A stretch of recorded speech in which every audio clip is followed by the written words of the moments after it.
sewing notebook item is straight tapered dart. The pattern will look like this. You have two notches indicate the dart intake. In other words, it's the amount of dart, how deep is the dart from notch to notch. On your pattern, you also have a drill hole. Drill hole, you place your drill hole half-inch above the actual dart end, okay? In industry, they will drill stack of material, so sewer, they will know how far they need to go to sew the dart end. So on the right side of the material, you only see two clip like notches and one hole. There's no way you can mark 10 layers or 1,000 layers of material.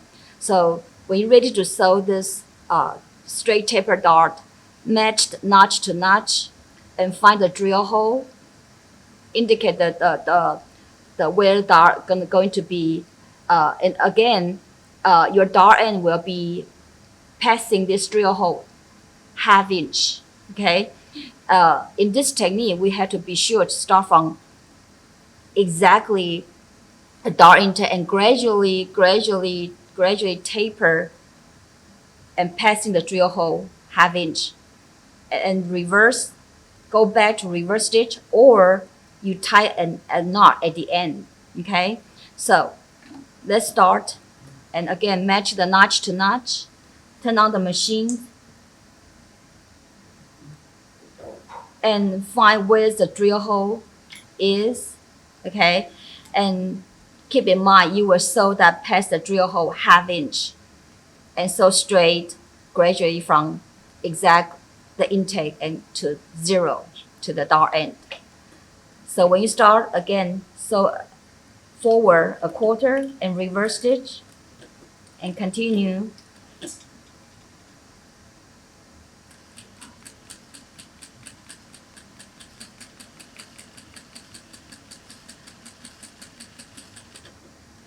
Placing the drill hole, and then you can lift the presser foot, cut, leave 5 inches.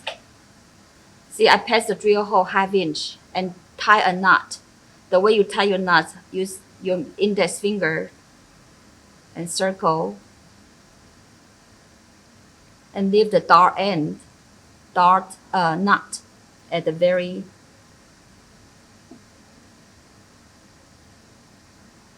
okay. Now I do it this way.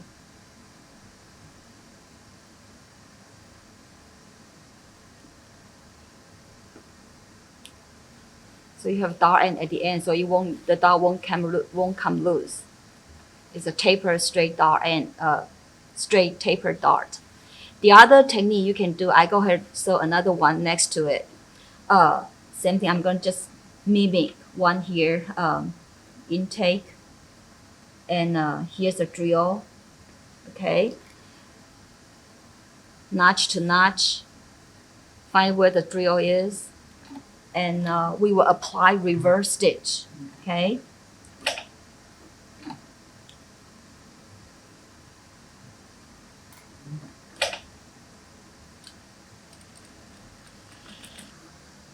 I'm showing how to press dart. Earlier we saw straight tapered dart. This is the center front of the skirt. For example, you have to press your dart towards the center of the body. And I often tell students to cut a small piece of muslin. When you're pressing, you lay on top. So sometimes you iron too hot, or sometimes your fabric, in future you might design something using polyester or something synthetic content, and this muslin will prevent from burning your material or leave a burning mark.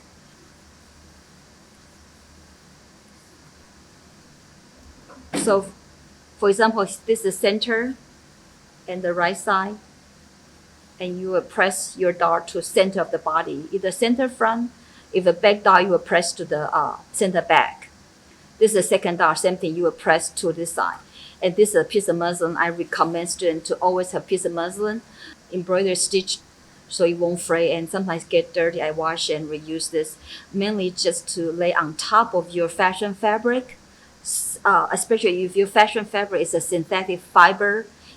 This will avoid leaving a burning mark or burn the material.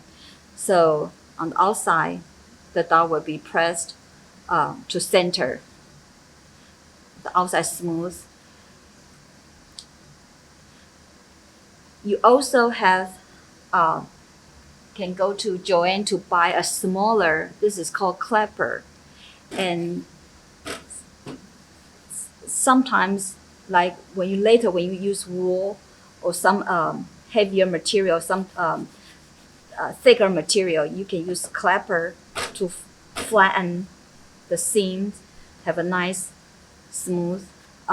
This is very good for once the temperature is hot.